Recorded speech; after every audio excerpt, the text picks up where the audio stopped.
चाहता हूँ कि देखें आप कि इंडिया इस काबिल हो गया, उसने अपने आप को इस काबिल कर दिया कि कनाडा जैसे इतने डेवलप कंट्री को उसने जवाब दे दिया। हाँ। तो देखो, कनाडा तो चलें वो बहुत देर पहले से है, इंडिया अब आ रहा है हमारे साथ, ठीक है ना।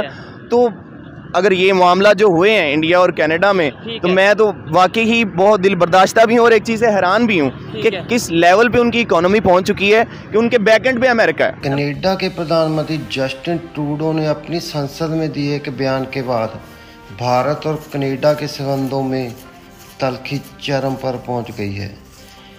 जस्टिन ट्रूडो ने इल्ज़ाम लगाया कि उसके एक नागरिक हरदीप सिंह निज्जर, जिसकी कि 3 महीने पहले कनाडा के ही एक शहर में गोली मारकर हत्या कर दी गई थी, उसका कत्ल भारत की एजेंसियों ने करवाया है।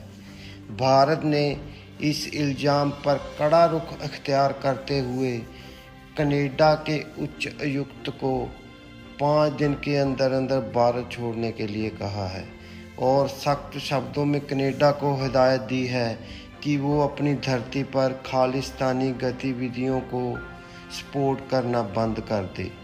भारत के इस कड़े रुख के बाद कनाडा के तेवर नरम पड़ गए हैं।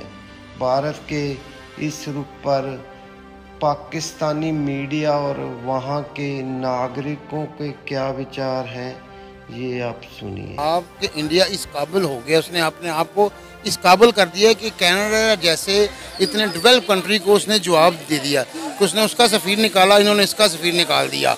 अगर ये इस काबिल ना होते तो उनकी मिन्नतें करते, उनको कोई ये प्रूफ देते कि हमने ऐसा किए नहीं, बजाय के शर्मिंदा होने के कोई प्रूफ देने के उसने बजाय उनको उसकी डटाई के मुताबिक कि उसको उसका सफ़ीर निकाल दिया, उसके बराबर पे खड़ा होने। इतना इंडिया स्ट्रॉन्ग हो चुका है, आप साहब लगाएं कि कनाडा जैसे डेवलप कंट्री को उसने साफ जवाब दिया है। आज से पहले कनाडा हो गया, अमेरिका हो गया, लंदन हो गए, इन जैसे मुल्कों को किसी मुल्क की ज़रूरत नहीं थी कि जवाब उन्होंने जो कहा यस सर और नो सर, इसके अलावा कोई बात नहीं थी। मैं तो पहली बार देखा है कि किसी मुल्क ने इंडिया हो या जो इस मुकाबले में आके उन्होंने उसको जवाब दिया है, उसको 5 दिन का अल्टीमेटम दिया कि 5 दिन के अंदर आप यहाँ से निकल जाएं। तो बड़ी बात है ये कि उसने जवाब दे दिया। इंडिया का तो अब देखना, ये इंडिया में इस क्वालिटी अपने आप को इस काबिल बनाया है, कितने मुल्कों को जवाब दे रहा है। उसको मैं समझता हूँ कि उन्होंने इससे पहले यही नहीं सोचा कि you are a prime minister of Canada, आपको पहले रिसर्च करनी चाहिए थी, इन्वेस्टिगेशन करनी चाहिए थी। एलिगेशन बेसिस के ऊपर आपको इतना बड़ा ब्लंडर नहीं करना चाहिए था, नंबर 1। अब उसके बाद उन्होंने क्या किया है, उसके बाद उन्होंने जायंट स्टेटमेंट लेने की कोशिश की अमेरिका से और बर्तानिया से, दोनों ने रिफ्यूज किया। जब अमेरिका ने कहा है कि आप पहले अपनी योर इन्वेस्टिगेशन योर स्टेटमेंट, आप पहले इन्वेस्टिगेशन करें, उसके बाद उससे डील करें। जो बर्तानिया ने स्टेटमेंट दी है, उन्होंने उससे भी लोअर क्लास की स्टेटमेंट दी, उसमें भारत का नाम ही नहीं है।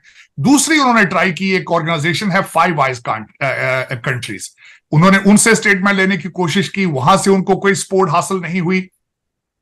उनकी फॉरेन मिनिस्टर इस वक्त यूनाइटेड नेशंस के इजलास के लिए न्यूयॉर्क आ चुकी हैं और उन्होंने कहा है कि वो G7 कंट्रीज से ये इसकी सपोर्ट हासिल करने की कोशिश करेंगे।